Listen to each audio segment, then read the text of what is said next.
कृष्णा। तो आज टॉपिक है, कोई तड़प रहा है आपका साथ पाने के लिए। ठीक है, हमारे सामने है दो ऑब्जेक्ट, पहला ये tarot, second is the Oracle. तो करते हैं कार्ड्स की शफलिंग एंड देखते हैं कि हमें रीडिंग में कौन से कार्ड्स मिलते हैं। सबसे पहले लेते हैं tarot and let's shuffle the cards. ठीक है, हम बस चुनेंगे 5 tarot cards and here we go. पहले दो जो कार्ड आ गए हैं वो है the devil and knight of cups. Well, ये लगातार डेविल का कार्ड आते जा रहा है। ठीक है, दो कार्ड आ गए, ये आ गया तीसरा कार्ड, ये आ गया चौथा कार्ड। ठीक है, and here come the fifth card. ठीक है, तो 5 कार्ड आ चुके हैं। देखते हैं यहाँ पे हमें क्या रीडिंग मिलती है। देखो, जो पहला कार्ड है वो है नाइट ऑफ कप्स। ओके, ये person actually cancer Scorpio Pisces ये साइंस है यहाँ पे। ये पर्सन बहुत कुछ फील कर रहा है एंड बहुत सारी भावनाएं हैं इसके अंदर। ठीक है, जो आपको बताना चाहता है। जब भी इसको मौका मिलेगा, जब भी उसको समय मिलेगा, तो वो आपके साथ ये सारी भावनाएं शेयर करने की कोशिश कर सकता है। जैसे कि आपसे मिलके पर्सनली जहाँ पे मुमकिन हो, या फिर आपसे फ़ोन कॉल करके, वीडियो कॉल करके, वीडियो चैट करके। ठीक है, या फिर अपनी बातें आपको टेक्स्ट करके आपको बताना चाहता है कि कितना वो आपके लिए सोचता है। ठीक है, हालांकि इसकी जो सोच है वो अनलिमिटेड भी हो सकती है। यू कुड बी क्वेश्चनिंग कि ऐसा क्या है मुझ में कि तुम इतना सोच रहे हो। कई बार धागे इस कदर जुड़ जाते हैं कि आप समझ नहीं सकते। तो अगर ये पर्सन एक्चुअली में इतना सोच रहा है तो आपके लिए ये कुछ भी करने को रेडी हो सकता है। लाइक अगर आपने कहा कि मेरे यहाँ पे आने के लिए तुम्हें जॉब छोड़ना होगा, वो भी छोड़ सकते हैं। ठीक है, आपके लिए बहुत कुछ बदल भी सकते हैं। तो वो चीज़ें यहाँ पे हमें दिखती है। सेकेंड जो कार्ड यहाँ पे दिख रहा है वो है द डेविल, कैप्रिकॉर्न का साइन। भाई यहाँ पे जो मीनिंग आ रहा है वो ये कि ये पर्सन एक्चुअली आपको बुला रहा है एंड मोस्ट इंपॉर्टेंटली कह रहा है कि I am ready for you. ठीक है, मुझे तो ये मैसेज यहाँ पे मिल रहा है कि आपके लिए रेडी है। ठीक है, अब आप उसके लिए रेडी हो या नहीं वो आपके ऊपर डिपेंड है, लेकिन कहीं ना कहीं चाहता है कि आप इसको समझें कि आपके बारे में बिल्कुल भी नेगेटिव नहीं सोचता, पॉजिटिव सोचता है। एंड उसे लगता है कि अगर आप दोनों मिल जाएं तो कुछ अच्छी पॉजिटिव चीज़ें ही होंगी। ठीक है, तो जो अच्छी पॉजिटिव चीज़ है वो होने के लिए वो कोशिश कर रहा है। जैसे कि देखो, कैप्रिकॉर्न जो है वो अर्थ साइन है, कि प्रैक्टिकल साइन है। तो प्रैक्टिकली सोचता है कि जब हम दोनों को मौका मिलेगा then we will talk, then we will communicate. हम पर्सनली मिलेंगे, हम पर्सनली बातें करेंगे। ठीक है, तो ये जो समय है वो कब आएगा ये इनको स्पेसिफिकली नहीं पता, लेकिन जब भी आएगा वो उसके लिए बिल्कुल रेडी रहेंगे।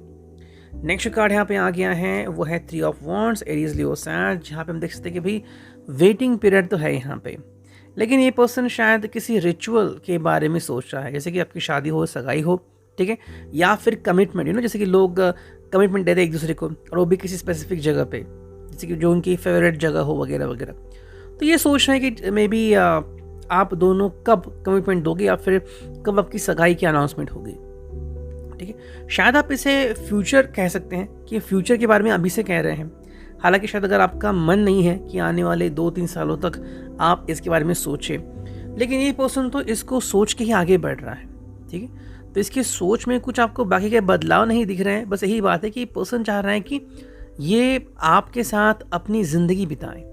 ठीक है, हाँ, वो कैसे होगा, कब मुमकिन होगा, ये उसको समझ में नहीं आ रहा है। नेक्स्ट कार्ड है वो है द टॉवर। भाई टॉवर का मतलब है कि ये पर्सन की ज़िंदगी में बहुत कुछ पहले से हो चुका है। ठीक है, अब उसने आपको बताया हो ना बताया हो, जैसे कि किसी ने अपना घर छोड़ दिया है या फिर किसी की फैमिली अब नहीं है, तो ये बहुत ही बड़ी बात है। ठीक है, टॉवर का एक मतलब होता है डिस्ट्रैक्शन और एक मतलब होता है आंखें खुल जाना। कई बार कुछ लोग जो होते हैं वो पावर के नशे में रहते हैं या फिर किसी चीज़ के नशे में कि अब मुझे कोई टस से मस नहीं कर सकता, लेकिन जब कायनात उतर के आती है, यूनिवर्स, तो हमें बदल देती है। यही हो रहा है इसके ऊपर। ये भी समझ रहा है कि भाई मेरे साथ मुझे बदलाव करने की ज़रूरत है, बदलाव की श्रृंखला से आगे बढ़ने की ज़रूरत है। एंड तब आई थिंक इस पर्सन को सबसे ज़्यादा ज़रूरत आपकी है, बिकॉज आप ही वो इंसान हो जो इसको पूरी तरह से समझ सकते, इसको अंडरस्टैंड कर सकते हो। फाइनल जो कार्ड यहाँ पे आ गया है वो है द हार्ट ऑफ यानी कि टॉरस का साइन। देखो, ये पर्सन चाहता है आपसे से जल्द कनेक्ट करना। अब आप इन्हें एज अ फ्रेंड समझे, मोर देन अ फ्रेंड समझे, लवर समझे। ठीक है, ये पर्सन चाहता है कि आप दोनों मिलके एक दूसरे के प्रति वफादारी दिखाएं एंड जल्द से जल्द शादी के गठबंधन में शामिल हो जाएं। हालांकि उनका विचार है। अब ये हो सकता है कि अगर वो बहुत ही बुरे हालातों से गुजर चुके हैं तो अब वो नहीं चाहते कि आपसे एक सेकंड भी दूर रहें, ठीक है। लेकिन जैसे कि आपकी भी ज़िंदगी है, इनकी भी ज़िंदगी है, तो फाइनली दोनों मिलके कोई ना कोई डिसीजन ले सकते हो। ये था रिगार्डिंग द टैरो। और अब देखते हैं ओरेकल से हमें क्या रीडिंग मिलती है। चलो करते हैं कार्ड्स की शफलिंग। हियर वी गो। ठीक है, चलो हमें बस चुनने हैं 4 से 5 card. Here we go. First, second, third and fourth, और फाइनल हमें चाहिए एक फिफ्थ कार्ड जो कि है ये। ठीक है, तो 5 कार्ड हमारे यहाँ पे आ चुके हैं। देखते हैं अब रीडिंग क्या आती है। पहले मैं देखता हूँ कि क्या कार्ड सभी स्ट्रेट आए हैं, ठीक है, सो दैट बाद में हमें कोई प्रॉब्लम नहीं होनी चाहिए।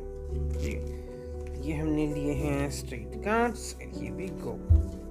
Okay, so as you can see the first card is step down. ठीक है, ये उसके लिए क्यों मैटर करते हैं, फिर क्यों इंपॉर्टेंट है। स्टेप डाउन का मतलब है कहीं ना कहीं पर्सन जो है वो अपनी ईगो को निकाल फेंक रहा है अपने से। कई बार because of the ego person ऐसे कुछ डिसीजन लेता है जो बाद में उसको महंगे पड़ जाते हैं। वो खुद से सवाल पूछ सकता है कि मैंने ऐसे डिसीजन क्यों लिया। तो ये सवाल ना पूछा जाए, इसलिए पहले बात तो अपने ईगो को साइड में कर रहा है।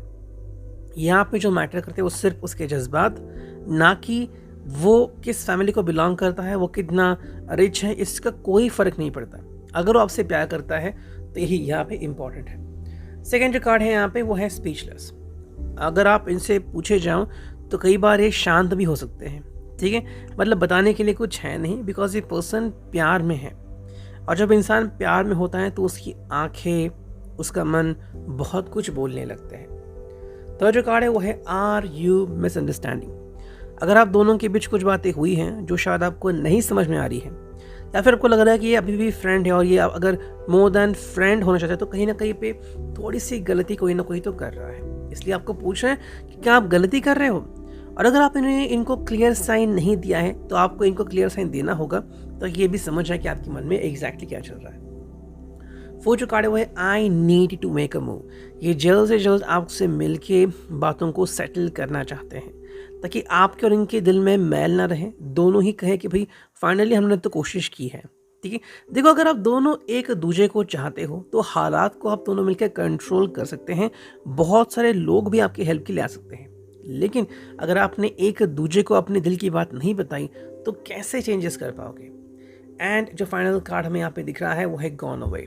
ठीक है, इसके 2 मतलब आ रहे हैं। या तो ये पर्सन इससे ऊब करके फिलहाल के लिए तो चला गया है कि उसे किसी भी बात के बारे में सोचना नहीं है, या तो फिर ये आपकी तरफ आ गया है, बस आपको दरवाज़ा खोलने की ज़रूरत है और ये पर्सन आपके दरवाजे के बाहर खड़ा रहेगा। हालांकि तब आप क्या बोलते हो, क्या आपको इनका डिसीजन अच्छा लगता है बुरा, वो तो आपके ऊपर डिपेंड होता है। तो reading I hope it will resonate.